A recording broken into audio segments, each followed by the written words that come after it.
Port Gibson is a rural area just east of Rochester in New York State.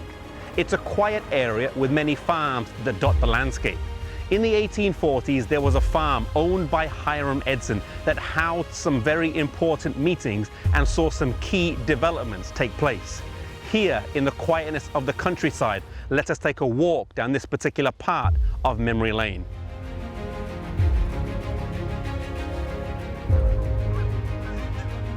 After the 22nd of October, 1844, the Advent believers were terribly disappointed as their hopes and dreams had been shattered and destroyed. Hiram Edson was no different. He was confused as he believed that his study of the prophecies had been accurate, yet Jesus hadn't come. How would they reconcile this? Did they have the date wrong as some had suggested? He didn't think so. The dates and calculations had been solid. Did they have the event wrong? Well, they must have, because Jesus hadn't come. But what else could it mean?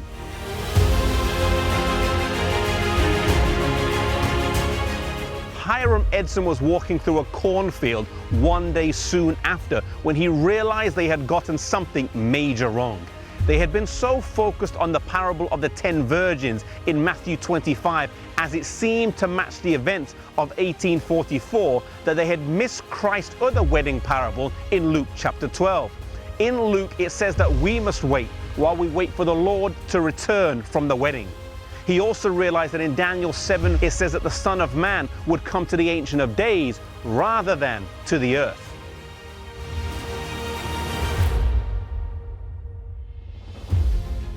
This was a revelation. Later, he would study this out with Dr. Franklin B. Hahn and O.R.L. Crozier, and they would solidify their views on this matter.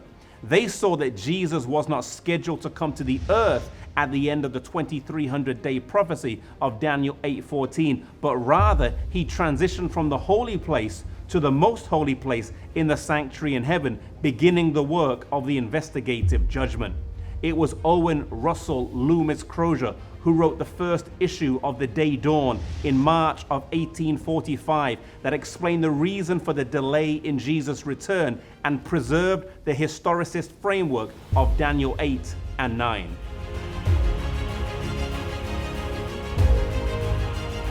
Hiram Edson's barn is also the place that Captain Joseph Bates shared the truth of the Sabbath in late 1846. As he was reading his tract, Edson jumped up and said, "Brother Bates, this is light and truth.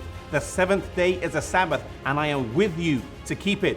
Crozier and Hahn also accepted the Sabbath, and thus this linked those in Western New York who were presenting the sanctuary with those in New England who were teaching the Sabbath. For this reason, this farm has been seen as the theological birthplace of the Seventh-day Adventist Church, for it's where the two pillars of the Sabbath and the sanctuary came together. The blending of these two teachings would form the uniqueness of this new movement. The Sabbath was not just seen as a reminder of creation or as part of the Ten Commandments, but rather in the light of the sanctuary and its eschatological or end-time context. In time, Hiram Edson and the other Advent believers would see that their experience in October 1844 was part of Bible prophecy, and that their very disappointment itself was further proof that God was leading them. In Revelation 10, it points out that their experience would first be sweet in the mouth, and then it would be bitter in the belly. And oh, how bitter it had been. The last verse in Revelation 10 admonished them, and it echoes to us today: "Thou must prophesy again." May we take the admonition of the preaching of the unique message of God to heart and go wherever He calls.